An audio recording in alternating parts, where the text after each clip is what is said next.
নিজ ঘরে প্রতিদিনের মতো ঘুমিয়েছিলেন ১৭ বছরের কিশোর মোস্তাকিম। পাশের ঘরেই ছিলেন প্রবাসী দুই ভাইয়ের স্ত্রীরা। হঠাৎ রাতে চিৎকারের শব্দ শুনে ঘরে এসে মোস্তাকিমকে রক্তাক্ত অবস্থায় পড়ে থাকতে দেখেন তার ভাবিরা। ছিল গলায় ধারালো অস্ত্রের আঘাত। হবিগঞ্জের নবীগঞ্জ উপজেলার পুরানগাঁও গ্রামের মৃত জাফর মিয়ার ৫ ছেলের মধ্যে মোস্তাকিম চতুর্থ।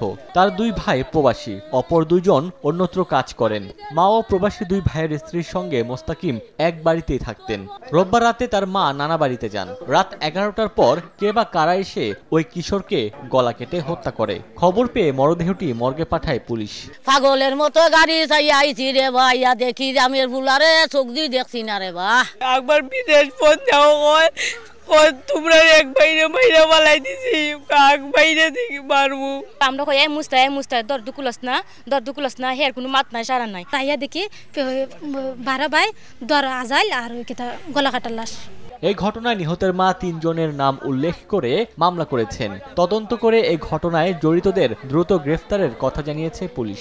আমাদের প্রযুক্তি আছে, আমাদের দক্ষ জনবল আছে, আমাদের দক্ষ পুলিশ আছেন, তারা এটা নির্ধারণ করবেন কোথায় আছেন সেটা খুঁজে বের করার। নিহত মোস্তাকিম নির্মাণ শ্রমিক হিসেবে কাজ করতেন।